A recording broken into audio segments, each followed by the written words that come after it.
সেই দিন মসজিদে নববীতে ইসলামের ইতিহাসে প্রথম মুয়াজ্জিনের নাম ঘোষণা করেছিলেন আমার রাসূল, যার সে মানুষের শরীরের রং কালো না ফর্সা। দেখতে খুবই ফর্সা নাকি? কালো, হাবশি কৃতদাস, দাঁতগুলো উঁচু উঁচু, বংশীয় মর্যাদা ছিল না, টাকা ছিল না, পয়সা ছিল না, দিনারও ছিল না, দিরহামও ছিল না, কিছুই ছিল না, কিন্তু অন্তরে আল্লাহর ভয় ছিল না, ছিল না। একদিন আযান দেয়নি বেলাল, আকাশ থেকে জিবরাইল এসে রাসূলকে জিজ্ঞেস করে, হে মুহাম্মদ সাল্লাল্লাহু আলাইহি ওয়াসাল্লাম, আজকে কি মসজিদে নববীতে আযান হয়নি? বলে হয়েছে তো। বলে না, আযান হয়নি। বলে কেমন করে? বলে যে আযান দিলে পরে মসজিদে নববী থেকে প্রথম, দ্বিতীয়, তৃতীয়, চতুর্থ, পঞ্চম, ষষ্ঠ, সপ্তম আকাশ ভেদ করে সরাসরি আল্লাহর আরশে আজিম পর্যন্ত যে আযানের ধ্বনি পৌঁছে যায়, সে আযানের ধ্বনি আমরা আকাশে বসে আল্লাহর ফেরেশতারা শুনতে পাই। আজকে সে ফেরেশতারা আমরা আকাশ থেকে সেই আযানের ধ্বনি শুনতে পাইনি। তার মানে কে আযান দেয়নি? বেলাল রাদিয়াল্লাহু তাআলা আনহু, তিনি আযান দেননি বলে আকাশ ভেদ করে, সপ্তম আকাশ ভেদ করে আল্লাহর আরশ পর্যন্ত পৌঁছায়নি। আমার বন্ধুরা, এজন্য রাসূলুল্লাহ সাল্লাল্লাহু আলাইহি ওয়াসাল্লাম তিনি বলেছেন, বেলালের তো টাকা ছিল না, পয়সা ছিল না, কিছুই ছিল না, কিন্তু বেলাল তার মর্যাদা অনেক অনেক অনেক বেশি আল্লাহ রাব্বুল আলামিন বাড়িয়ে দিয়েছে। বেলালের মতো করে হন। তো বলতে চাচ্ছিলাম, ইসলামের ইতিহাসে প্রথম মুয়াজ্জিনের নাম এমন একজন মানুষ যার বংশীয় মর্যাদা নেই, যার টাকা নেই, পয়সা নেই, দিনার নেই, দিরহাম নেই, কিচ্ছু নেই, এমন একজন মানুষ যার সামনে দাঁত দুটো উঁচু উঁচু, শরীরের রং কালো। এবার এখান থেকে শিক্ষা যদি আমরা নেই, তাহলে পরে কি নেব? আপনাদের গ্রামের সব থেকে কালো চুকচুকা ছেলেটা যদি ভালো আযান দিতে পারে, আপনাদের মসজিদের মুয়াজ্জিন হতে পারে না? পারে না? এই শিক্ষা দেয় ইসলাম। এজন্য রাসূল সাল্লাল্লাহু আলাইহি ওয়াসাল্লাম তিনি শিক্ষা দিয়েছেন মানুষদেরকে সততা, নম্রতা আর ভদ্রতা। মানুষ মারার শিক্ষা ইসলাম কখনো দিতে পারে না। সবারই সম অধিকারের কথা বলেছেন আমার রাসূল। আর আজকের নেতারা কেমন আপনাদেরকে একটু বলে, একটা আছে, আমার কতক্ষণে জান কবজ করা হবে? 11:30 পর্যন্ত বলি নাকি? তারপরে তখন কিছু, হ্যাঁ 20-তে? আচ্ছা আচ্ছা, ঠিক আছে। আমার বন্ধু রাসূলুল্লাহ সাল্লাল্লাহু আলাইহি ওয়াসাল্লাম পৃথিবীর বুকে এসেছেন সততা, নম্রতা শেখাতে। এজন্য আমার রাসূল বলেছেন, আল মুসলিম মান সালিমাল মুসলিমুন মিন লিসানিহি ওয়া ইয়াদিহি। মুসলমান তো তাকেই বলা হয় যার হাত আর যার মুখ থেকে তার প্রতিবেশী কষ্ট পায় না। মুসলমান তাকেই বলা হয় যার হাত আর যার মুখ থেকে প্রতিবেশী কষ্ট পায় না। আমার বন্ধুরা, আমি নিজেকে তখনই মুসলমান মনে করব আমার হাত আর আমার মুখ থেকে যদি প্রতিবেশী নিরাপদ থাকে, আমি নিজেকে তখন মুসলমান মনে করতে পারি। আমার রাসূলের শিক্ষার একটা হাদিস, আল মুসলিম আল মুসলিমু আখুল মুসলিম লা ইয়াদলিবুহু ওয়া লা ইয়াখযুলুহু ওয়া লা ইয়াহকিরুহু আত-তাকওয়া হাহুনা আত-তাকওয়া হাহুনা আত-তাকওয়া হাহুনা। এক মুসলমান আরেক মুসলমানের ভাই যদি তাই হয়, তাহলে পরে শুনে নাও, এক মুসলমান আরেক মুসলমানকে কখনো কষ্ট দেবে না, তুচ্ছ-তাচ্ছিল্য মনে করবে না, জনসমক্ষে বেইজ্জত করবে না। এই শিক্ষা কখনো ইসলাম কোনো মানুষকে দিতে চায় না। তারপরে আমার রাসূল বলেছেন, আরে শোন, ভয় এখানে থাকে, ভয় এখানে থাকে, ভয় এখানে থাকে, মুখে থাকে না। এই শিক্ষা দিয়েছেন ইসলাম। এই শিক্ষা দিয়ে গিয়েছেন আমার রাসূল সাল্লাল্লাহু আলাইহি ওয়াসাল্লাম। মানুষ মারার শিক্ষা ইসলাম দেয় না, কিন্তু বর্তমান সময় ক্ষমতা আর আলিঙ্গনে বসে যারা অন্ধ হয়ে গিয়েছে, বর্তমান সময় যারা নেতা আর নেত্রী ক্ষমতা দখল করে বসে আছে, এরা না হিন্দুর কথা ভাবে, না মুসলমানের কথা ভাবে, কারো কথা ভাবে না। এখন তো হিন্দু ভাই যারা আমার কথা শুনছে, ওরা ভাববে ওরা তো হিন্দু, তো আমাদের কথা ভাববে না কেন? এখন বলতে চাই আপনাদেরকে, আমার হিন্দু ভাই অমল, বিমল, শ্যামল, নরেশ, পরেশ, সুরেশ, শুনে নাও, তোমাকে বলতে চাই, ওই সমস্ত কৃষকেরা যারা 12টা মাস প্রায় 1 বছর ধরে দিল্লির বিভিন্ন প্রান্তে নিজের সেই সমস্ত আবাদি ফসলের যারা অধিকারটুকু পাওয়ার জন্য আন্দোলন করেছে, 700 কৃষক মারা গেছে। লক্ষ্য করে দেখো কজন মুসলমান আর কজন হিন্দু। দেখো বেশিরভাগ হিন্দু, কই তাদেরও তো কথা কেউ বলে না। লখিমপুরের মাটিতে, উত্তরপ্রদেশের মাটিতে, লখিমপুরের মাটিতে আমরা লক্ষ্য করলাম ভারতবর্ষের স্বরাষ্ট্রমন্ত্রীর প্রতিমন্ত্রীর ছেলে, ভারতবর্ষের স্বরাষ্ট্রমন্ত্রীর প্রতিমন্ত্রীর ছেলে 4 জন কৃষকের উপর দিয়ে গাড়ি চালিয়ে হত্যা করে দিয়েছে। ওরাও হিন্দু, একজন মুসলমান না। রাতের অন্ধকারে আমার বোন, রাতের অন্ধকারে আমার হিন্দু বোন হাথরাসের মাটিতে যাকে ধর্ষণ করা হলো, যারা ধর্ষণ করলো তাদেরকে বিচারের আওতায় নিয়ে আসা হলো না, আর যে ধর্ষিতা হলো তাকে রাতের অন্ধকারে পেট্রোল আর কেরোসিন দিয়ে পুড়িয়ে ছারখার করে দেওয়া হলো। ও ভাই আমার হিন্দু ভাই বলতে চাই, ও তো হিন্দু, মুসলমান তো নয়। কেন বুঝো না কে আমাদের মধ্যে বিভেদ তৈরি করেছে? ও আমার হিন্দু ভাই, একই স্কুলে পড়লাম, একই সঙ্গে খেলাধুলা করলাম, একই হাটে হাট করলাম, একই বাজারে বাজার করলাম, আজ তুমি আমাকে দেখে ঘৃণা করো, আমি তোমাকে দেখে না ছিটকাই কেন? কে এই পরিবেশ তৈরি করেছে? তাদেরকে খুঁজে খুঁজে বের করো। আমরা তো সবাই মিলেমিশে ছিলাম, কে আমাদের মধ্যে বিভেদ তৈরি করেছে তাদেরকে আজকে খুঁজে খুঁজে বের করার সময় এসে গেছে। এখনো যদি বুঝতে না পারি তাহলে পরে নিজেদের মধ্যে বিভেদ দিন দিন বেড়ে যাবে। ওরা হিন্দুকে ভালোবাসে না, মুসলমানকে ভালোবাসে, ওরা কাউকে ভালোবাসে না। আর একটা কথা বলে বন্ধু যারা এখানে বসে আছে, আমাদের ভারতবর্ষের মাটিতে, ভারতবর্ষের রাজধানী যার নাম হলো দিল্লি, দিল্লির মাটিতে একটা স্টেশন আছে যার নাম হলো আনন্দ বিহার। আনন্দ বিহারের মাটিতে ওই সমস্ত পরিযায়ী শ্রমিকরা, আমাদের নরেন্দ্র দামোদর দাস মোদী যখন বললেন দোকানপাট, রাস্তাঘাট, যানবাহন, ট্রেন যা ছিল সব বন্ধ, কিছুই চলবে না, পরিযায়ী শ্রমিকেরা তখন ভাবলো বাড়ি কেমন করে যাব, এক বাড়ি যদি না যেতে পারি না খেয়ে মরে যাবো, বাঁচবো না। সরকারকে বললো বাস দিন, পারবো না, ট্রেন দিন, পারবো না, উড়ান দিন, বলে সেটাও পারবো না, তাহলে যাবো কেমন করে? বলে জানি না। লক্ষ লক্ষ মানুষ বিভিন্ন ট্রেন স্টেশনে ভিড় করেছিল না করে? কথা বলেন, করেছে না করে? আমার বন্ধুরা হাজার হাজার মানুষ হাজার হাজার কিলোমিটার পায়ে হেঁটে তারা বাড়ির দিকে রওনা দিয়েছে। এমন সময় আনন্দ বিহারের মতো স্টেশনে একজন মা তার ছোট্ট 2 বছরের বাচ্চাটাকে নিয়ে রাতের অন্ধকারে ঘুমিয়ে পড়েছে, ক্লান্ত শরীর শুয়ে পড়েছে। সকাল হয়েছে, সূর্যের তাপে ছোট্ট বাচ্চার ঘুম ভেঙে গেছে, সবাই রওনা দিয়েছে বাড়ির দিকে। মা ওঠে না, মায়ের কাছে গিয়ে একবার ওড়নার আঁচলটা ধরে টানে, একবার গালে মুখে চুমু দেয়, আর মাকে ডাকে মা মা মা মা মা, বারবার মাকে ডাকার পরও মার ঘুম ভাঙে না।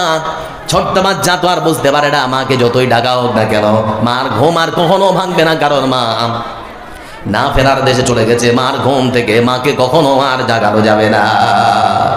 এই ভয়ঙ্কর দৃশ্য যখন আমরা দেখলাম ভারতবর্ষের বিভিন্ন ন্যাশনাল টেলিভিশনে, এবিপি আনন্দ, আজ তাক থেকে শুরু করে রিপাবলিক টিভি, এই মতো করে বিভিন্ন চ্যানেলে যখন এই ভয়ঙ্কর দৃশ্য দেখানো হলো, ভারতবর্ষের নেতা নেত্রীরা, প্রধানমন্ত্রী থেকে শুরু করে স্বরাষ্ট্রমন্ত্রী, প্রতিরক্ষা মন্ত্রী, অর্থমন্ত্রী, কোন নেতা মন্ত্রীর মনের মধ্যে একটুকু কষ্ট হলো না, হলো না, হলো না।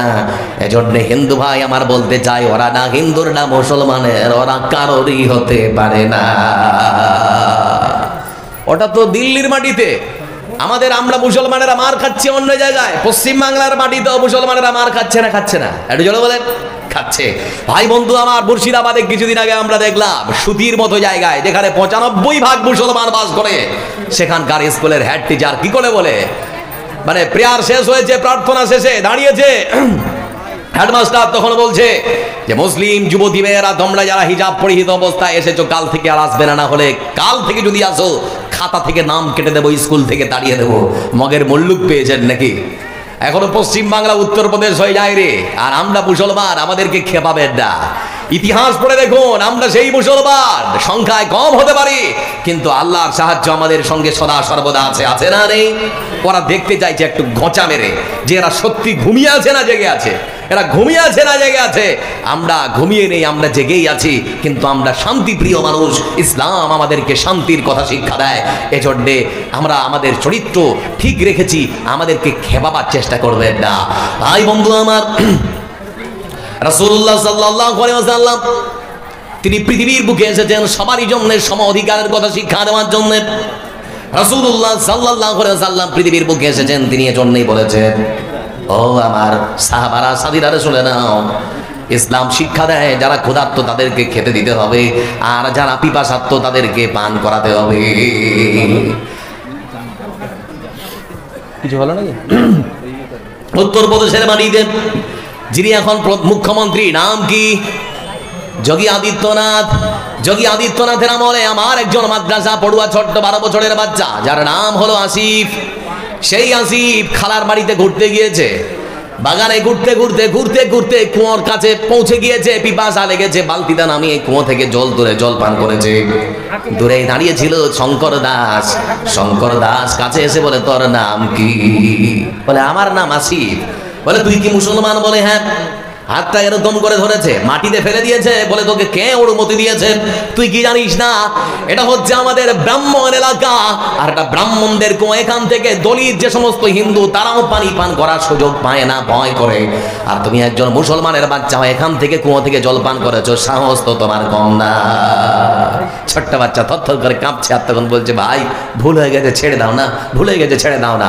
ছেড়ে কথা বলা হলো না, হাতটা এরকম করে ফেলে দেওয়া হয়েছে, হাতটা এরকম করে ফেলে দেওয়া হলো, মাটিতে ফেলে দিয়ে বেদম প্রহার করা হলো, লাঠি দিয়ে মারতে মারতে মারতে মারতে চামড়া ফাটিয়ে রক্ত বের করে দেওয়া হলো।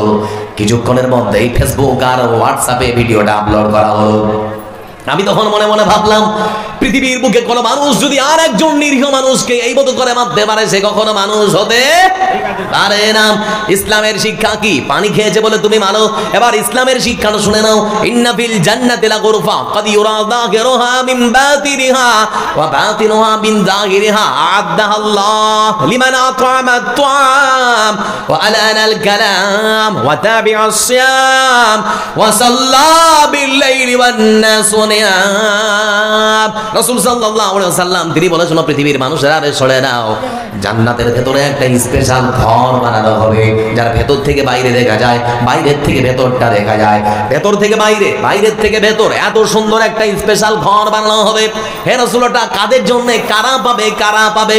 আমার রাসূল সাল্লাল্লাহু আলাইহি ওয়াসাল্লাম তিনি বলেছেন, যার মধ্যে 4টা গুণ বৈশিষ্ট্য থাকবে। প্রথম নাম্বার গুণের কথা বলেছেন, যারা গরিব দুঃখীদেরকে খেতে দেয়, যারা গরিব দুঃখীদেরকে খেতে দেয়, তার মানে ইসলামের শিক্ষা হলো ক্ষুধার্তকে খেতে দিতে হবে। ইসলামের আরেকটা শিক্ষা হচ্ছে পিপাসার্তকে পানি পান করাতে হবে, এই শিক্ষা দিয়েছেন আমার রাসূল সাল্লাল্লাহু আলাইহি ওয়াসাল্লাম। আমার রাসূল বসে আছেন মসজিদে নববীতে, এমন সময় একটা গ্রাম্য দেহাতি মানুষ এসে মসজিদের দেওয়ালকে লক্ষ্য করে পেশাব করতে শুরু করেছে। সাহাবীরা বলছে ধর ধর, মার মার, ধর ধর, মার মার। আর আমার রাসূলের শিক্ষা হচ্ছে সাইলেন্ট। পেশাব থেকে যখন লোকটা ফারেক হলো, আমার রাসূল সাল্লাল্লাহু আলাইহি ওয়াসাল্লাম লোকটাকে ডাকার পরে তখন বলছে, ভাই ধর্মটা তো পালন করো? বলে হ্যাঁ। বলে কোথায়? বলে আমাদের যেখানে ধর্ম পালন করতে হয় সেখানে। আমার রাসূল বলছেন, তুমি কি পারবে সেখানে পেশাব করতে? লোকটা তখন বলছে, ওখানে তো পেশাব করতে হয় না, ইবাদত করার জায়গা। আমার রাসূল তখন বললেন, এটা আল্লাহর ঘর, মসজিদে বাঁকানে আমরা ইবাদত করি, এটাও ইবাদত করার জায়গা, পেশাব করতে হয় না। যাও বাবু, চলে যাও। লোকটা চলে যাচ্ছে। আর সাহাবারা বলছেন, হে আল্লাহর রাসূল, এতটা অন্যায় করে আপনি তাকে আপনি চলে যাওয়ার সুযোগ দিলেন কেন? বুঝলাম না। আমার রাসূল সাল্লাল্লাহু আলাইহি ওয়াসাল্লাম তিনি তখন বললেন, আমার সাথীরা রে, এই জায়গাটায় সামান্য একটু পেশাব করেছে তো কি হয়েছে? এক বালতি জল বইয়ে দিলেই পরিষ্কার। ওই মানুষের শরীর থেকে মারপিট করে রক্ত ঝরাতে হবে না। এই শিক্ষা দেয় ইসলাম। এই যে আপনারাও চুপ করবেন না নাকি গো? এত ডিস্টার্ব করেন আপনারা। হাই রে বাবা, আপনাদেরকেও 3 বার 4 বার বলা হয়ে গেল। এজন্য বলতে চাই, রাসূলুল্লাহ সাল্লাল্লাহু আলাইহি ওয়াসাল্লাম তিনি শিক্ষা দিয়েছেন সততা, নম্রতা আর ভদ্রতার। কিন্তু প্রশ্ন হচ্ছে, ভারতবর্ষ যদি ধর্মনিরপেক্ষ দেশ হয়, মুসলমান যদি মন্দিরে ঘন্টা বাজায়, মুসলমান মসজিদে নামাজ পড়ার সুযোগ পাবে না কেন? প্রশ্ন এখানে। আমাদের প্রাক্তন যিনি প্রধানমন্ত্রী, নাম কি? মনমোহন সিং। মাথায় পাগড়ি ছিল না? ছিল না। মাথায় পাগড়ি পরে আমাদের প্রাক্তন প্রধানমন্ত্রী ভারতবর্ষের মতো এত বড় দেশ পরিচালনা করেছেন।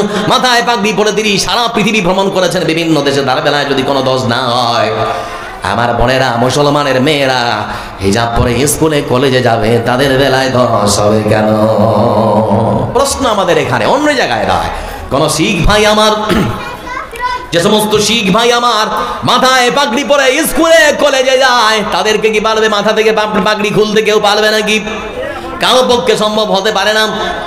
একজন শিখ ভাইয়ের ধর্মের প্রতি আস্থার বিশ্বাসের কারণে তার মাথা থেকে যদি পাগড়ি খোলার সাহস কেউ না দেখাতে পারে, আল্লাহ যে নারীদেরকে সতীত্ব সম্ভ্রম রক্ষা করার জন্য তাদেরকে পর্দার বিধান দিয়েছে, কোরআন যে বিধান দিয়েছে, এটা আমাদেরও বিশ্বাস, আমাদেরও আস্থা। আমাদের বিশ্বাসের সঙ্গে কেউ খেলোয়াড় করতে পারে না। এই জন্য আমাদের অধিকার আজকে আমাদেরকে বুঝে দিতে হবে। ইসলাম খুবই শান্তিপ্রিয়। ইসলাম কখনো মানুষ মারার শিক্ষা দেন। আর 2 মিনিট দাঁড়ান, তৈরি করতে দেন, একটু দাঁড়ান না গো। আমার বন্ধুরা যারা এখানে বসে আছেন, এটা কোরআন মানুষের বানানো না, আল্লাহর পাঠানো। আমরা কম ভালোবাসি না বেশি? আজকেও কোরআনকে নিয়ে নানান রকম মন্তব্য ভারতবর্ষে হয় না? হয় না? যারা কোরআনের নামে কটু মন্তব্য করে তাদেরকে প্রোটেকশন দেওয়া হয় না? হয় না? একটু কথা বলেন না, হয় না? হয় না? ওয়াসিম রেজভি নাম শুনেননি? ও কুলাঙ্গার বলেছিল কোরআনে কারিমের মধ্যে 26টা আয়াতে ভুল আছে, পাল্টাতে হবে। কোন মায়ের বেটা আছে কোরআনে লাল কালি দিতে পারে? একটু কথা বলেন না, পারবে তো? পারবে না। যদি আগুন লেগে ধ্বংস হয়ে যায়, ধ্বংস হয়ে যায়, যদি আগুন লেগে যায়, পড়ে যায় পৃথিবীর সব বইয়ের দোকান, তো বিশ্ব থেকে হারাবে না পবিত্র কোরআন। সুবহানাল্লাহ বলবেন না? যদি আগুন লেগে ধ্বংস হয়ে যায়, ধ্বংস হয়ে যায়, যদি আগুন লেগে যায়, পড়ে যায় পৃথিবীর সব বইয়ের দোকান, তবু বিশ্ব থেকে হারাবে না পবিত্র কোরআন। করবে কেমন করে কোরআন ধ্বংস আগুনের তেজ, করবে কেমন করে কোরআন ধ্বংস আগুনের তেজ, আছে বিশ্ব জুড়ে লক্ষ লক্ষ কোরআনের হাফিজ, তারা ছাপিয়ে আসমানি বাণী, ছাপিয়ে আসমানি বাণী, বাঁচাবে কোরআনের মান, তবু বিশ্ব থেকে হারাবে না পবিত্র কোরআন, তবু বিশ্ব থেকে হারাবে না পবিত্র কোরআন। লিল্লাহে তাকবীর। আমি বিশ্বাস করি আমার যুবক ভাই দাঁড়িয়ে পেশাব করতে পারে, ও নামাজ না পড়তে পারে, কিন্তু জনসমক্ষে কেউ যদি কোরআনের সঙ্গে বেয়াদবি করে সহ্য হবে? কখনো আমরা সহ্য করব না। ভাই বন্ধু আমারে জোরে বলছি, কোরআনের সঙ্গে এখনো ভালোবাসা যারা করেন না, ভালোবাসার প্রয়োজন আছে না রে? কোরআনকে ভালোবাসলে সম্মান কমবে না বাড়বে? এই যে আমার কটটা দেখছেন না, আনুমানিক 2000 টাকা দাম, জুব্বাটা আনুমানিক 1500-1600 টাকা দাম। এখন বলবেন আপনার কাপড়ের আবার হিসাব দিচ্ছেন কেন আপনি আমাদের? সকালবেলা ময়লা হয়েছে, মাকে ডেকে বললাম, মা জামা কাপড় ময়লা হয়েছে, পরিষ্কার করতে হবে। বলে বেটা খুলে দে। জুব্বা খুলে দিলাম, কট খুলে দিলাম। এবার মা যখন নিতে এসেছে, মাকে বললাম, মা কোরআনের সঙ্গে যে কাপড়টা বাঁধা আছে বারবার খোলাখুলি করার জন্য সেটাও নোংরা হয়েছে, পরিষ্কার করতে হবে। মা বলল বেটা সেটাও খুলে দে। সেটাও খুলে রেখে দিয়েছি। মা যখন আসলো নেওয়ার জন্য, এই দামি কট্টার সঙ্গে মায়ের পা যদি লেগে যায় মনে কষ্ট হবে না, এই জুব্বার সঙ্গে মায়ের পায়ে যদি লাথি লেগে যায় মনে কষ্ট হবে না, কিন্তু কোরআনের সামান্য এই কাপড়টার সঙ্গে মায়ের পা যদি লেগে যায় মনে কষ্ট হবে না? হবে না? আমার বন্ধুরা, কোরআনের সঙ্গে যে কাপড়টা পেঁচানো থাকে ওটা বাজারের সব থেকে দামি কাপড় না কম দামি কাপড়? একটা বাজারের সব থেকে কম দামি কাপড় কোরআনের সঙ্গে লাগার জন্য, কোরআনের সংস্পর্শে আসার কারণে তার সম্মান আর মর্যাদা বাড়িয়ে দিয়েছেন কে? ও মুসলমান যুবক, ফ্রি ফায়ার আর পাবজি ছেড়ে তোমার মতো যুবক যদি কোরআনের সংস্পর্শে চলে আসে, তাহলে তোমারও সম্মান আল্লাহ অনেক অনেক অনেক গুণে বাড়িয়ে দিতে পারে না? পারে না? আজকে মাদ্রাসার উন্নতি কল্পে জালসা, উহুদের প্রান্তরে আমার রাসূল সাল্লাল্লাহু আলাইহি ওয়াসাল্লাম তিনি যখন ডাক দিয়েছেন, সাহাবীরা অংশগ্রহণ করলেন। রাসূলের উপদেশ একটু অমান্য করার কারণে 70 জন সাহাবী সেখানে শহীদ হয়ে গেল। ছোট ছোট বাচ্চারা কাঁদছে আর আমার রাসূলের কাছে এসে বলছে, আল্লাহ রাসূল আমার বাবা কোথায়?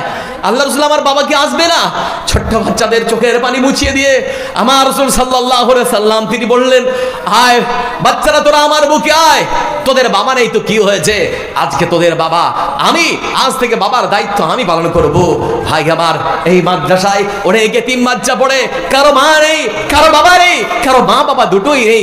আপনাদের দান, ওসর, যাকাত, ফিতরার মাধ্যমে এই সমস্ত বাচ্চাদের মুখে হাসি ফোটাবার জন্য আপ্রাণ দিন রাত 24 ঘন্টা অক্লান্ত পরিশ্রম করে যাচ্ছেন আপনারা নিজে, মাদ্রাসার কমিটি, এমনকি মাদ্রাসার যারা শিক্ষক তারা অহরহ দিন রাত পরিশ্রম করে যাচ্ছে। আর শুধুমাত্র আপনাদের একটু একটু টাকার বিনিময়, 2000, 5000, 1000, 500, 100 টাকার বিনিময় ওই সমস্ত এতিম বাচ্চাদের মুখে হাসি ফুটিয়ে তাদেরকে মানুষের মতো মানুষ করে সমাজে তারা পাঠাতে সক্ষম হচ্ছে। আপনারা যদি আপনাদের কাছ থেকে একটু একটু করে টাকা দেওয়া বন্ধ করে দেন, এই মাদ্রাসা যদি ধ্বংস হয়ে যায়, সমাজ ভেঙে খান খান হয়ে যাবে, টিকে থাকবে না। এজন্য বলতে চাই, কোরআনকে ভালোবাসার মতো মানুষ আজও আছে না নেই? কথা বলেন, আজও আছে না নেই? কোরআনকে যদি ভালো না বাসতেন, জালসা শুনতে কেউ আসতো না। মায়ের বীর সন্তান, মায়ের সুসন্তান, এতিম বাচ্চাদের মুখে হাসি ফোটাবার মতো কোন আল্লাহর বান্দা যারা এখানে বসে আছেন, আমি বেশি নয় 5000 করে 10 জনের কাছে চাইছি, 1000 করে 30 জনের কাছে চাইছি, আল্লাহর কোন বান্দা আছেন? কুল্লালমের শ্রেষ্ঠ নেয়ামত তুমি যে প্রাণের অধিক, স্বার্থবিহীন ছিলে চিরদিন তুমি ইনসাফের প্রতীক। কুল্লালমের শ্রেষ্ঠ নেয়ামত তুমি যে প্রাণের অধিক, তুমি প্রিয়তম আমেনা নন্দন, কুল মুসলিমের হৃদয়ের স্পন্দন, তুমি বিনা সবই অন্ধকার, থাকিতে দে প্রাণ তোমারই সম্মান, থাকিতে দে প্রাণ তোমারই সম্মান, দেব না লুটোতে ধুলন হে রাসূল, বুঝি না আমি রেখেছ বেঁধে মরে কোন সুতোয়, তুমি রেখেছ বেঁধে মরে কোন সুতোয়।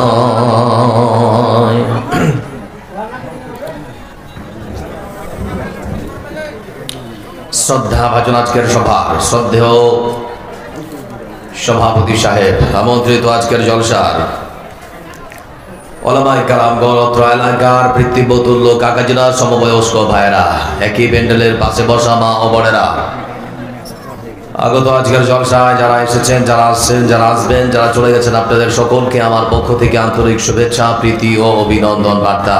প্রশংসার মালিককে। আপনারা কথা বন্ধ করে, এখানে কথা বললে আমি কিন্তু বলতে পারবো না, আমার একটা দুর্বলতা, কানের কাছে কথা যদি আসে তো আমি আর বসে বলতে পারবো না, আমার ক্ষমতা নেই, কথা বন্ধ করতে হবে। প্রশংসার মালিককে। আমরা প্রশংসা করব কার? সুখের সময় প্রশংসা হবে কার? দুঃখের সময় প্রশংসা করব কার? বউকে মারার সময় প্রশংসা করব কার? বউকে মারেন নাকি আপনারা গো? হাসছে। প্রশংসা সেই সুবহান আল্লাহ রাব্বুল আলামিনের জন্য, যার অশেষ দয়াতে, কৃপাতে, মেহেরবানিতে আজকের এই সুন্দর মনোরম পরিবেশে আধো আধো জ্যোৎস্না পুলকিত রাত্রে আমরা আপনারা সকলে মিলে সবার জলসার আয়োজন করতে পেরেছি। বান্দার প্রতি আল্লাহর অসংখ্য দয়া, করুণা, নিয়ামত সবকিছু স্বীকার করছি এবং তার প্রশংসা আমরা সকলে উচ্চস্বরে দিল খুলে মহাব্বতের সাথে আদায় করতে গিয়ে সকলে পড়বো আলহামদুলিল্লাহ। পেছনের মানুষগুলো সব বিজেপি করে নাকি? কিছুই বলছে না। আচ্ছা, আজকের সভাতে আসতে পেরে আপনারা খুশি না বেজার? এত আস্তে আওয়াজ কেন?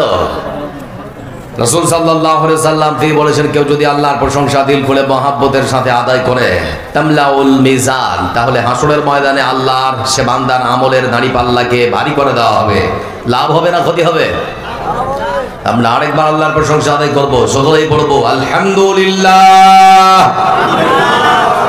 শান্তি বর্ষিত হোক তার বর্ণিত প্রেরিত মহামানব মহাপুরুষের উপরে, যার অক্লান্ত পরিশ্রমের ফসল হিসেবে আজকে আমরা পেয়েছি নিখুঁত নির্ভেজাল দিন, ধর্ম, জীবন ব্যবস্থা। সে রাসূলের প্রতি সংক্ষেপে দরুদ পাঠ করব, সকলেই পড়ব সাল্লাল্লাহু আলাইহি ওয়াসাল্লাম। ভাই আমার, আমি আপনাদের সামনে চেনা অতিথি। বাবুর বারবার ডিস্টার্ব দিও না, আমার ভূমিকা তৈরি হচ্ছে এখন।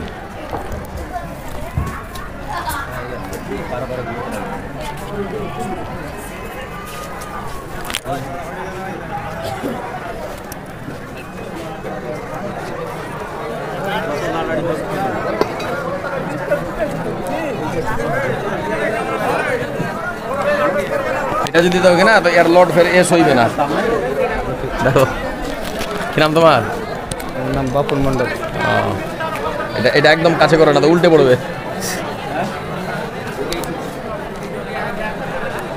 এর গলাটা আবার খুবই পাতলা না, এত সহ্য হবে না, একদম কাছে করো। হ্যাঁ বাস ঠিক আছে।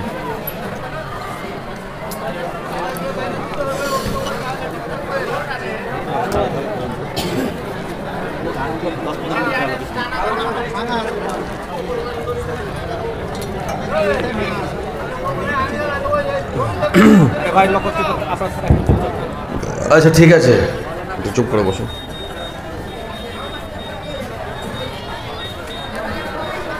আমি আপনাদের সামনে এক চেনা অতিথি। আমি জানি না আমি কি বলি, কিন্তু আপনারা ভালোবাসেন বলে বারবার আপনাদের ভালোবাসার জন্য ছুটে আসতে হয়। এবার দিয়ে 4 বছর মনে হচ্ছে। তো যাক, এসেছি যখন আপনাদের সামনে কোরআন এবং হাদিসকে সামনে রেখে কিছু গুরুত্বপূর্ণ সংক্ষিপ্ত বিবরণ পেশ করবো ইনশাআল্লাহ। আজকের সংক্ষিপ্ত বিবরণে আপনাদের সামনে আলোচনা করব উত্তম চরিত্র অবলম্বনে রাসূল সাল্লাল্লাহু আলাইহি ওয়াসাল্লামের দিক নির্দেশনা। এ বিষয়ে সামান্য কিছু কথা আপনাদের সামনে পেশ করব ইনশাআল্লাহ। যারা বসে আছেন আপনাদেরকে যদি প্রশ্ন করি শিক্ষা কি, শিক্ষা কি, তাহলে আপনারা সমস্বরে উচ্চস্বরে আমাকে উত্তর দিয়ে বলবেন শিক্ষা হচ্ছে জাতির মেরুদণ্ড, তাই তো নাকি? কিন্তু বর্তমান সময় রাসূল সাল্লাল্লাহু আলাইহি ওয়াসাল্লামের হাদিসগুলো ভালো করে লক্ষ্য করে মনে হচ্ছে বর্তমান সময় শিক্ষা হচ্ছে জাতির জন্য এক মহা ক্যান্সার। কারণ সমাজে সব থেকে বেশি নিরীহ গরিব মানুষের ক্ষতি করেছে যারা, তারা শিক্ষিত না মূর্খ? একটু জোরে উত্তর দেন, একটা কথা বলেন না, কে ক্ষতি করেছে, শিক্ষিত না মূর্খরা? এক কলমের এক সিগনেচারাই লক্ষ লক্ষ টাকা মেরে খাওয়ার মতো মানুষ সমাজে আছে, তাই তো নাকি? এই জন্য রাসূলুল্লাহ সাল্লাল্লাহু আলাইহি ওয়াসাল্লাম তিনি সব সময় বলতেন, হে আল্লাহ তুমি আমাকে সেই শিক্ষা দিও না যে শিক্ষা আমার ক্ষতি করে উপকার করে না। হে আল্লাহ তুমি আমাকে সেই শিক্ষা দিও না যে শিক্ষা আমার ক্ষতি করে উপকার করে না। আজকের জালসাতে ওই যে রাস্তাটা দিয়ে হেঁটে আসলেন না আপনি, দেখুন সেখানে এক যুবতী একটা যুবকের হাত ধরে হাঁটছে, এখনো হাঁটছে, গিয়ে দেখুন, দেখতে পাবেন। আচ্ছা, আপনাদের মধ্যে একজন কি আমাকে দাঁড়িয়ে বলবেন ওটা হিন্দুর মেয়ে এসেছে? বলতে পারবেন কি?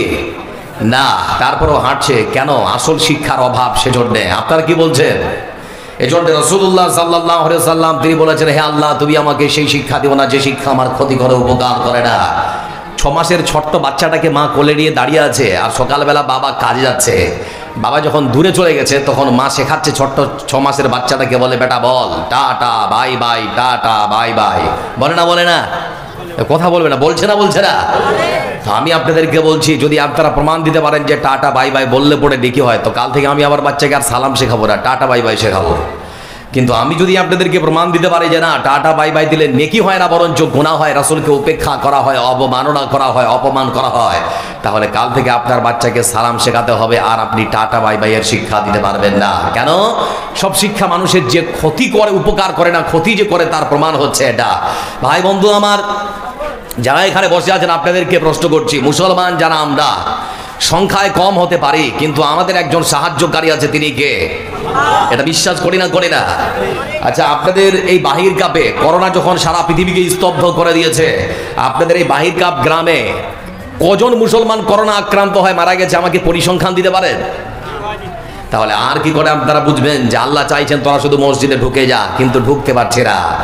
মশার কামড় থেকে বাঁচার জন্য মশারির ভেতরে মশারি টাঙিয়ে ঢোকা খুবই সহজ, কিন্তু জাহান্নামের ভয়ে, জাহান্নামের আগুন থেকে বাঁচার জন্য মসজিদে ঢোকা আজকে মুসলমানের জন্য খুবই কঠিন হয়ে গেছে। এজন্য বলতে চাই, যারা এখানে বসে আছেন, আল্লাহ রাব্বুল আলামিন চাইছেন আমাদেরকে সৎ পথে নিয়ে আসার জন্য নানান দিক বা নানান রকম ভাবে তিনি আমাদেরকে বোঝাতে চাইছেন, কিন্তু আমরা কিছুতেই বুঝতে চাইছি না। এই হচ্ছে আমাদের দুর্বলতা।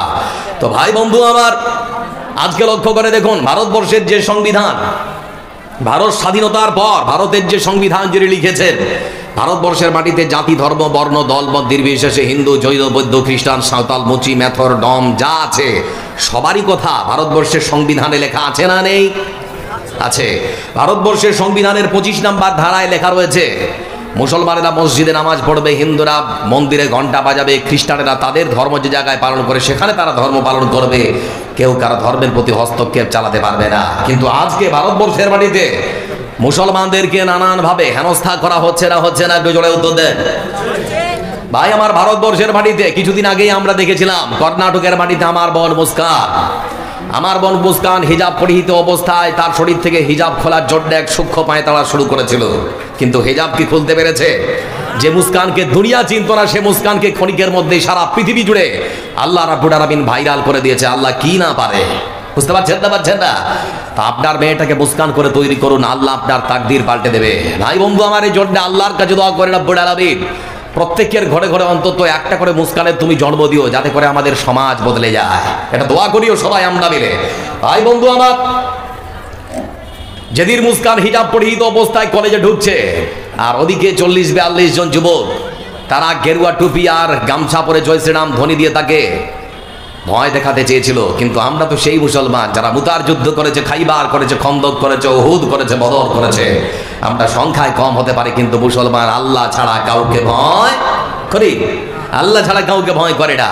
তো সাংবাদিক পরক্ষণে মুস্কানের বাড়িতে গিয়ে বলে, মুস্কান, ওদিকে ছিল 40 থেকে 42 জন যুবক, তুমি একা, ওরা ছেলে তুমি মেয়ে, ভয় লাগেনি? ওরা ছেলে তুমি মেয়ে, তুমি একা, ওরা 40-42 জন, ভয় লাগেনি? তো মুস্কান তখন বলেছিলেন যে ভাই, আমি মুসলমানের মেয়ে আর আমিও মুসলিম, আর আমি মুসলিম, আমার নাম মুস্কান। ভালো করে শুনে রাখো, এই মুস্কান আল্লাহ ছাড়া কাউকে ভয় পায় না, আল্লাহ ছাড়া কাউকে ভয় পায় না। এই হচ্ছে মুসলমানের জবাব। এজন্য বলতে চাই, আজকের এই মুস্কানকে দেখে মনে পড়ে যায় সুমাইয়া রাদিয়াল্লাহু তাআলা আনহার কথা।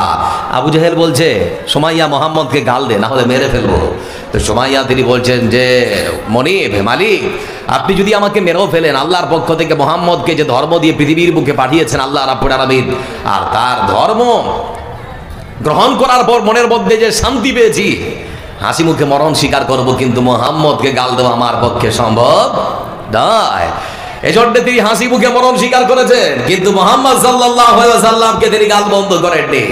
এজন্য বলতে চাই বন্ধু, আমরা সংখ্যায় কম হতে পারে, কিন্তু আল্লাহ রাব্বুল আলামিনের ওয়াদা সব সময় যে মুমিন বান্দাদেরকে সাহায্য করা হবে। বদরের যুদ্ধে দেখে যে আল্লাহর সাহায্য ছিল। এজন্য বলতে চাই আপনাদেরকে, ভারতবর্ষের সংবিধান যখন সম অধিকারের কথা বলে, বিশেষ করে মুসলিম যুবক যুবতীদেরকে ভারতবর্ষের সংবিধানের প্রতি আস্থা রেখে আমরা বিশেষ করে ভারতবর্ষের হিন্দুদের কাছে এই বার্তা পাঠাতে চাই, আমরা মুসলমান যারা, আমরা সাম্প্রদায়িক দাঙ্গায় বিশ্বাসী নই, আমরা শান্তিপ্রিয়। কোরআন শান্তির কথা বলে, আমার রাসূল তিনি শান্তির কথা বলেছেন, ও শান্তির কথা ইসলাম কখনো শিক্ষা দেয় না। এজন্য বলতে চাই, যারা এখানে বসে আছেন, যেদিন বাবরি মসজিদের রায় ঘোষণা হয়েছিল, সেদিন ভারতবর্ষের কোন জায়গায় মুসলমানেরা দাঙ্গা করেছে? একটু কথা বলেন, দাঙ্গা হয়েছে? মারপিট করেছি? কোন জায়গায় টায়ার জ্বালিয়েছি? কোন হিন্দুকে ধরে মেরেছি? ইসলাম এটা শিক্ষা দেয় না। কিন্তু আমার ছোট্ট 4 বছরের বাচ্চাটাকে আমি এখন থেকে শিক্ষা দেবো, বেটা ওটা আমাদের ছিল, জোর করে নিয়েছে, ওটা আমাদের ছিল, জোর করে নিয়েছে, ক্ষমতার বলে, দলীয় দাপটে ক্ষমতার বলে, টাকার বলে নিয়েছে। আমার ছেলের পক্ষে যদি সম্ভব হয় সে উদ্ধার করবে, যদি না পারে তাহলে তার ছেলে উদ্ধার করবে, যদি তারও ছেলে না পারে, যেদিন ঈসা আলাইহিস সালাম আসবেন সেদিন কোনো মায়ের বেটা নেই যে সেই মসজিদ উদ্ধার করা থেকে ঠেকাতে পারে, উদ্ধার হবেই হবে ইনশাআল্লাহ। ভাই বন্ধু আমার, এই জন্য বলতে চাই, যারা এখানে বসে আছেন, ভারতবর্ষের সৌন্দর্য আর সংস্কৃতি হচ্ছে এখন যা অবস্থা, প্রয়োজন হলে মুসলমানদেরকে হিন্দুদের মন্দির পাহারা দিতে হবে, আর প্রয়োজন যদি পড়ে হিন্দুদেরকে মুসলমানদের মসজিদ পাহারা দিতে হবে। আমার রাসূল পৃথিবীর বুকে এসেছেন মানুষের মধ্যে ভেদাভেদ দূর করার জন্যে, কালো চামড়া আর সাদা চামড়ার মধ্যে পার্থক্য ঘোচাবার জন্য, তৈরি করার জন্য নয়। এজন্য আমার রাসূল বলেছেন, তোমরা যারা আরব ভূখণ্ডে বাস করো, তোমরা মনে করো না অনারব বিশ্বে যারা বাস করে তাদের থেকে তোমাদের মর্যাদা, তোমাদের সম্মান আল্লাহর কাছে অনেক বেশি। আল্লাহর কাছে সম্মান আর মর্যাদা যদি বেশি করতে চাও, তাহলে আল্লাহকে ভয় করো। আমার বন্ধুরা, এজন্য লক্ষণীয় বিষয় হচ্ছে, আমার রাসূল শিক্ষা দিয়েছেন সততা, নম্রতা, ভদ্রতা। আমার রাসূল কথা বলেছেন গরিবের, আমার রাসূল কথা বলেছেন মুচি, মেথর, ডম, সাঁতালের, সবারই কথা শিক্ষা দিয়েছেন আমার রাসূল। কিন্তু আপনাদেরকে প্রশ্ন করছি, একটু উত্তর দিবেন আমার সঙ্গে। পশ্চিমবাংলার মাটির পরিসংখ্যান বলছি, ভারতবর্ষের বিভিন্ন প্রান্ত বাদিয়ে দিন, পশ্চিমবাংলার মাটিতে অনেক হিন্দুদের মন্দির আছে যেখানে ব্রাহ্মণ ছাড়া কেউ পুজো দেয় না, আছে না নেই? সেখানে যারা পিছড়া, দলিত, যারা নিম্ন বর্গের হিন্দু ভাই আমার, তারা ওখানে মন্দিরে ঢুকতে পারে না, ওরা পুজো দিতে পারবে না। কিন্তু আমি প্রশ্ন করছি, আপনাদের বাহিরকা গ্রামের সব থেকে যেটা জামে মসজিদ, বড় মসজিদ, আপনার গ্রামের সব থেকে গরিবের ছেলেটা যদি একজন ভালো আলেম হয়, লেখাপড়া করে যদি আপনার গ্রামে আসে, আপনার গ্রামের সে ওই মসজিদের ইমাম হতে পারে না? পারে না? জোরে উত্তর দেন। পারে। ইসলাম এই শিক্ষা দিয়েছে, গরিব আর ধনীর মধ্যে কোনো পার্থক্য নেই। এই বাহিরকাপ গ্রামের সব থেকে ধনী মানুষটা যখন জুমার দিন নামাজে দাঁড়িয়েছে কাতারে, তার বাড়ির চাকরটা যদি তার পাশে দাঁড়ায়, তো মালিক কি এখন বলবে, হ্যাঁ রে আমি তোর মালিক, তুই তো আমার চাকর, একটু দূরে সরে দাঁড়া না, দেখতে কেমন লাগছে না? এটা কি বলতে পারবে? ইসলাম এই শিক্ষা কখনো দেয় না।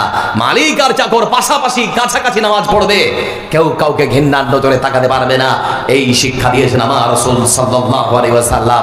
এই জন্য বলতে চাই, আদর্শ যদি কারো কাছ থেকে নিতে হয়, তাহলে আমরা আদর্শ নেব পৃথিবীর বুকে যিনি মহামানব, বিশ্ব নবী মুহাম্মদ রাসূলুল্লাহ সাল্লাল্লাহু আলাইহি ওয়াসাল্লামের কাছ থেকে আমরা আদর্শ নেব ইনশাআল্লাহ।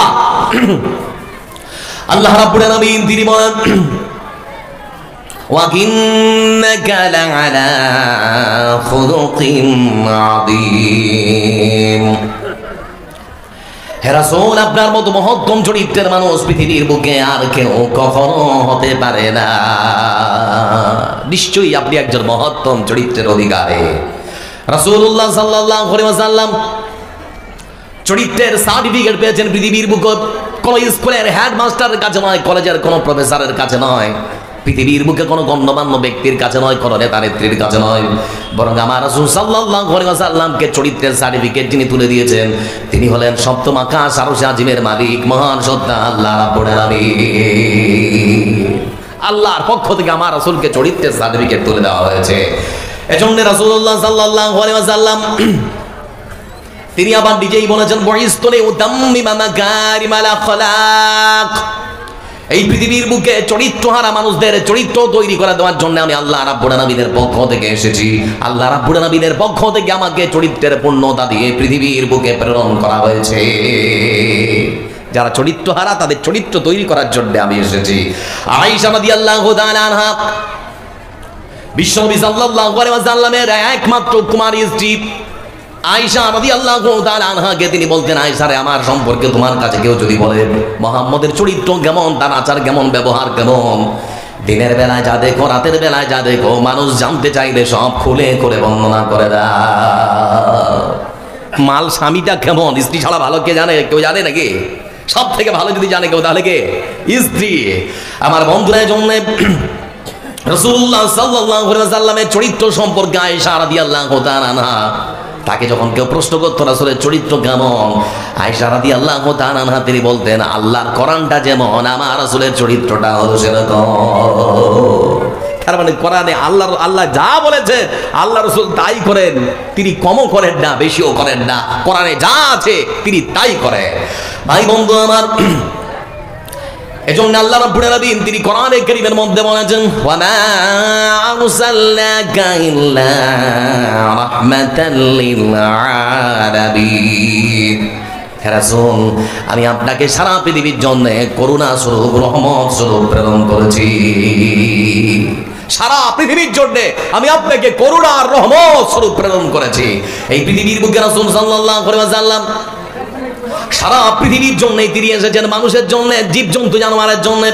এজন্য রাসূলুল্লাহ সাল্লাল্লাহু আলাইহি ওয়াসাল্লাম মানুষের অধিকারের শিক্ষা দেওয়ার সাথে সাথে তিনি পৃথিবীর বুকে জীবজন্তু জানোয়ারের অধিকারের কথা বলেছেন। বলেছেন না? বলেননি? এর কথা বলেন। রাসূলুল্লাহ সাল্লাল্লাহু আলাইহি ওয়াসাল্লাম তিনি আমাদেরকে শিক্ষা দেন, ইন্নাল্লাহা কাতাবাল ইহসানা আলা কুল্লি শাই ফাইযা কাতালতুম ফাহসিনুল কিতলা ওয়া ইযা যাবাহতুম ফাহসিনুদ দিবহা। রাসূলুল্লাহ সাল্লাল্লাহু আলাইহি ওয়াসাল্লাম তিনি শিক্ষা দিয়েছেন, ও পৃথিবীর মানুষেরা রে শোনো, আল্লাহ রাব্বুল আলামিন তার সমস্ত সৃষ্টিকে খুব সুন্দর করে সৃষ্টি করেছেন, সমস্ত সৃষ্টিকে সুন্দর করে সৃষ্টি করেছেন। তারপরে আমার রাসূল শিক্ষা দিয়েছেন, চতুষ্পদ যে সমস্ত প্রাণী, গরু, ছাগল, উট, দুম্বা, খাসি, যাই বলুন না কেন, ও পৃথিবীর মুসলমানের আরে বাহির কাপের মানুষের আরে সরে নাও, যখন তোমরা চতুষ্পদ প্রাণীগুলোকে জবেহ করবে, জবেহ করার আগে দেখে নাও যে ছুরি দিয়ে তোমরা কাটছো সেই ছুরিতে ধার আছে কিনা। আগে দেখো যে ছুরি দিয়ে কাটবে ধার আছে কিনা। কেন এই শিক্ষা দিয়েছেন আমার রাসূল? আমার রাসূল সাল্লাল্লাহু আলাইহি ওয়াসাল্লাম তিনি এজন্য এই শিক্ষা দিয়েছেন, ছুরিতে যদি ধার না থাকে ওই পশুটাকে জবেহ করার সময় তার জীবনটা বের হতে কষ্ট হবে, তাকে কষ্ট লাগবে। ইসলাম এই জন্যই শিক্ষা দেয়, একটা গরু ছাগলকে কাটার সময় লক্ষ্য করতে হবে ছুরিতে ধার আছে কিনা। ধার যদি না থাকে কাটা যাবে না। এই জন্য ইসলাম শিক্ষা দেয়, একটা গরু ছাগলের জীবনকেও মূল্যায়ন করে। রাসূলুল্লাহ সাল্লাল্লাহু আলাইহি ওয়াসাল্লামের শিক্ষা হচ্ছে এটাই, বিনা প্রয়োজনে আপনি একটা গাছের ডাল ভাঙতে পারেন না, বিনা প্রয়োজনে আপনার বাড়ির পাশে রাস্তার ধারে যদি কুকুরটা শুয়ে থাকে আপনি তাকে মারতে পারেন না। এই শিক্ষা কখনো ইসলাম দেয় না। এজন্য রাসূলুল্লাহ সাল্লাল্লাহু আলাইহি ওয়াসাল্লাম তিনি বুখারীর বর্ণনায় বলেছেন, একজন মহিলা তার বাড়িতে বিড়ালের উৎপাত থেকে বাঁচার জন্য একটা বিড়ালকে বেঁধে রেখেছে। দিন যায় রাত যায়, খেতে দেয় না বিড়ালটাকে, দিন যায় রাত যায়, বিড়ালটাকে খেতে দেয় না। এই মতো করতে করতে করতে করতে এক সময় বিড়ালটা মারা গেল। আমার রাসূল সাহাবীদেরকে ডেকে বললেন, আমার সাথীরা রে, বিড়ালটাকে যদি ছেড়ে দেওয়া হতো, বিড়ালটা পোকামাকড় খেয়ে বেঁচে থাকতো, মরে যেত না। যে মহিলা একটা অবলা জীবকে এই মতো করে, একটা পশুকে, অবলা জীবকে এই মতো করে কষ্ট দিয়ে, খাবার না দিয়ে, পানি না দিয়ে যে মহিলা মারতে পারে, সে মহিলা কখনো আল্লাহর জান্নাতে যেতে পারে না। যে ইসলাম একটা বিড়ালকে মারলে পরে জাহান্নামের কথা বলে, যে ইসলামে একটা বিড়ালকে মারলে পরে জাহান্নামের কথা শিক্ষা দেয়, সেই ইসলাম কখনো মানুষ মারার শিক্ষা দিতে পারে না, পারে না, পারে না। এই শিক্ষা দিয়েছেন আমার রাসূল সাল্লাল্লাহু আলাইহি ওয়াসাল্লাম।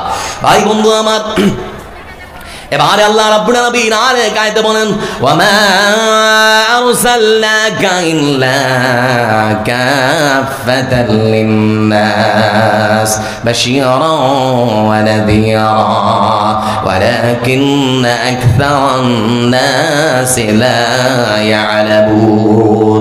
আল্লাহ রাব্বুল আলামিন তিনি বলেন, হে রাসূল, আমি আপনাকে সারা পৃথিবীর সমগ্র মানব জাতির জন্য, সেখানে সারা পৃথিবীর জন্য, এই আয়াতে আবার আমার আল্লাহ রাব্বুল আলামিন তিনি শিক্ষা দিয়েছেন, হে রাসূল, আপনাকে সারা পৃথিবীর সমগ্র মানব জাতির জন্য আমি আল্লাহ রাব্বুল আলামিন সতর্ককারী আর সুসংবাদদাতা হিসেবে প্রেরণ করেছি।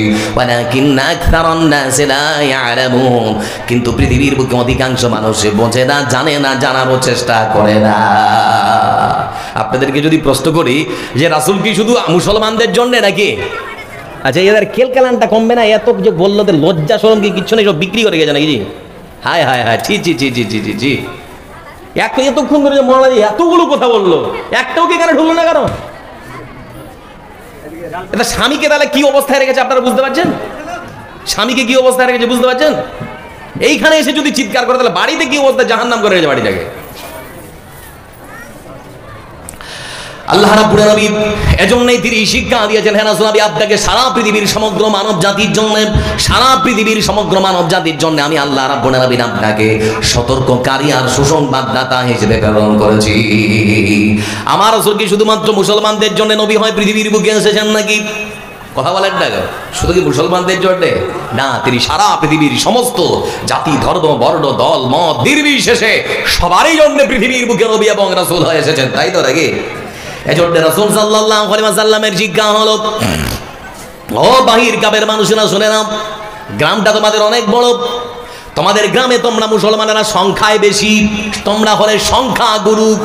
তোমাদের গ্রামের শেষ প্রান্তে যদি কয়েকজন হিন্দু বাস করে কিংবা অমুসলিম বাস করে, তাদের উপরে তোমরা অত্যাচার চালাতে পারবে না, উৎপীড়ন করতে পারবে না, নির্যাতন চালাতে পারবে না। দু চারজন ঘর যদি হিন্দুদের থাকে, তাদের সঙ্গে সদাচরণের শিক্ষা দিয়েছে ইসলাম। আমার রাসূল সাল্লাল্লাহু আলাইহি ওয়াসাল্লাম তিনি বলেছেন, ক্ষমতার দাপটে, দলীয় দাপটে, টাকা পয়সার আর ক্ষমতার বলে তোমরা যদি হিন্দুদের উপরে অত্যাচার উৎপীড়ন করো, তাহলে পরে শুনে নাও, হাসরের ময়দানে আমি রাসূল সাল্লাল্লাহু আলাইহি ওয়াসাল্লাম তাদের পক্ষে আল্লাহ রাব্বুল আলামিনের কাছে সাক্ষ্য প্রদান করব, আর তোমাদের হয় আল্লাহর কাছে সেই দিন আমি অভিযোগ দায়ের করব। পৃথিবীর বুকে কোনো নেতা আছে ভাষা ব্যবহার করতে পারে? কিন্তু ব্যবহার করেছেন আমার রাসূল সাল্লাল্লাহু আলাইহি ওয়াসাল্লাম। এই শিক্ষা দিয়েছেন আমার রাসূল সাল্লাল্লাহু আলাইহি ওয়াসাল্লাম। এজন্য তিনি বলেছেন, ও পৃথিবীর মানুষেরা রে শোনো, তোমরা মাজলুমের বদদুয়া থেকে বাঁচো, মাজলুমের বদদুয়া থেকে বাঁচো, মাজলুমের বদদুয়া থেকে বাঁচো, যদিও সে অমুসলিম হয়, যদিও সে অমুসলিম হয়। এই শিক্ষা দিয়েছে আমার রাসূল সাল্লাল্লাহু আলাইহি ওয়াসাল্লাম। তিনি শুধুমাত্র মুখে বলেননি, কাজে পরিণত করে দেখিয়েছেন। এজন্য আমার রাসূল সাল্লাল্লাহু আলাইহি ওয়াসাল্লাম তিনি বসে আছেন, আর এমন সময় একটা বেধর্মীর লাশ চলে যাচ্ছে। একটা বেধর্মীর লাশ, আমার রাসূল বসে আছেন, আর একটা বেধর্মীর লাশ চলে যাচ্ছে। বেধর্মীর লাশ চলে যাচ্ছে, আমার রাসূল বসে আছেন, আর একটা বেধর্মীর লাশ চলে যাচ্ছে। মানে আমাদের সমাজে যেমন হিন্দু ভাইদের লাশ নিয়ে যায়, বলো হরি হরি বল, বলো হরি হরি বল, বলে না? তো লাশ নিয়ে চলে যাচ্ছে। রাসূলুল্লাহ সাল্লাল্লাহু আলাইহি ওয়াসাল্লাম তিনি বসেছিলেন, বসে আর থাকতে পারলেন না, উঠে দাঁড়ালেন। বসে থাকা হলো না, তিনি উঠে দাঁড়ালেন। লাশটা যখন দৃষ্টির বাইরে নিয়ে চলে গিয়েছে, অনেকটা দূরে যখন মরা লাশটাকে নিয়ে চলে গেল, সাহাবারা তখন বলল, হে আল্লাহর রাসূল, বুঝলাম না, যার লাশ বই দিয়ে যাওয়া হচ্ছিল সে তো মুসলমান নয়, একজন হিন্দু, একজন অমুসলিম, তাকে রেখে আপনি বসে থেকে বসে না থেকে উঠে দাঁড়ালেন কেন? কিছুই তো বুঝে আসলো না। আবার রাসূল সাল্লাল্লাহু আলাইহি ওয়াসাল্লাম তিনি বললেন, ও আমার সাথীরা রে, তোমরা একথা বলো না, বলো না, বলো না, তোমরা আমাকে আগে বলো, যার মরা মানুষের লাশ বই নিয়ে যাওয়া হচ্ছে সে মানুষ কি মানুষ না? আগে তোমরা বলো মানুষ কি মানুষ না। এই শিক্ষা দিয়েছে আবার রাসূল সাল্লাল্লাহু আলাইহি ওয়াসাল্লাম।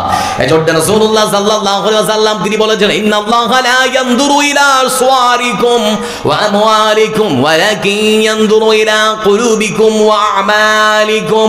হাসরের ময়দানে কোন মানুষের চেহারা দেখা হবে না, লম্বা না খাটো, ফর্সা না কালো, মোটা না পাতলা, যেটা দেখা হবে আল্লাহর বান্দার অন্তরে আল্লাহর ভয় ছিল না।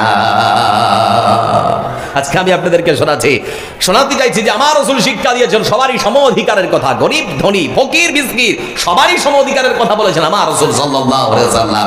শুধু মুখে না কাজে, একটু কথা বলেন, শুধু মুখে না কাজে, কাজেও। এবার দেখাচ্ছি আপনাদেরকে রাসূলুল্লাহ সাল্লাল্লাহু আলাইহি ওয়াসাল্লাম তার যখন মেরাজ হয়েছে, মেরাজ থেকে তিনি যখন 5 ওয়াক্তের নামাজ নিয়ে এসেছেন, 5 ওয়াক্তের নামাজ নিয়ে তিনি যখন আসলেন মসজিদে নববীতে সাহাবীদেরকে সামনে রেখে তিনি ভাষণ দিচ্ছেন, আমার সাথীরা রে, আল্লাহ রাব্বুল আলামিন দিন রাত্রের 24 ঘন্টার 5 ওয়াক্তের নামাজকে আমাদের জন্য ফরজ করে দিয়েছে। আচ্ছা, আজকে ফজরের নামাজ পড়েছেন কে কে? একটু হাত তুলবেন। যারা পড়েনি তারাই সংখ্যায় বেশি। দেখেন কি অবস্থা। ভাই বন্ধু আমার, বিশ্বনবী সাল্লাল্লাহু আলাইহি ওয়াসাল্লাম তিনি সবাইকে এড়িয়ে বসে আছেন। তিনি বলছেন 5 ওয়াক্তের নামাজ, কিন্তু মানুষদেরকে নামাজের জন্য কেমন করে ডাকা হবে, মসজিদে কেমন করে আহ্বান করা হবে। কেউ বলল, হে আল্লাহ রাসূল, নামাজের যখন সময় হবে আমাদের মধ্যে কেউ ঢোল বাজাবে। কেউ আমরা ঢোল বাজাবো, তাহলে আওয়াজ শুনবে, তখন মানুষ ভাববে যে নামাজের সময় হয়েছে, নামাজ পড়তে আসবে। কেউ তখন বলে, হে আল্লাহ রাসূল, এটা যদি আপনার পছন্দ না হয় তাহলে আমাদের মধ্য থেকে কেউ বাঁশকে দুপাট্টি করব আর ঠাস ঠাস ঠাস ঠাস করে মারব। বাঁশের শব্দ শুনে মানুষেরা তখন বুঝতে পারবে নামাজের সময় হয়ে গেছে, এখন তারা নামাজ পড়তে আসবে। আমার রাসূলের কোনোটাই পছন্দ হলো না। রাসূলুল্লাহ সাল্লাল্লাহু আলাইহি ওয়াসাল্লাম তারপরের দিন সকালবেলা একজন সাহাবী আল্লাহ রাসূল সাল্লাল্লাহু আলাইহি ওয়াসাল্লামের কাছে ছুটে এসে বলে, আল্লাহ রাসূল, আমি তো ঘুমিয়েছিলাম, ঘুমন্ত অবস্থায় আমার কাছে কে যেন এসে এই সমস্ত শব্দগুলো শিখিয়ে দিয়ে গিয়েছে। বর্তমান সময়ে যে আজানগুলো, এই আজানের শব্দগুলো আমাকে শিক্ষা দিয়েছে। রাসূলুল্লাহ সাল্লাল্লাহু আলাইহি ওয়াসাল্লাম তিনি ওই সমস্ত জিনিসগুলো দেখলেন, শব্দগুলো খুবই ভালো। আর বর্তমান সময়ে যে আজান দেওয়া হয়, এই আজানের শব্দগুলো রাসূল সাল্লাল্লাহু আলাইহি ওয়াসাল্লাম তিনি গ্রহণ করলেন। কিন্তু ইসলামের ইতিহাসে প্রথম মুয়াজ্জিন যাকে নাম ঘোষণা করা হবে, কে সেই সৌভাগ্যবান ব্যক্তি? কার নাম ঘোষণা হবে? মসজিদ নববীতে সবাইকে নিয়ে বসে আছেন আমার রাসূল সাল্লাল্লাহু আলাইহি ওয়াসাল্লাম, কার নাম ঘোষণা হবে? সবাই রাসূলের মুখের দিকে চেয়ে আছে, কার নামটা ঘোষণা করা হবে? কে সেই সৌভাগ্যবান ব্যক্তি?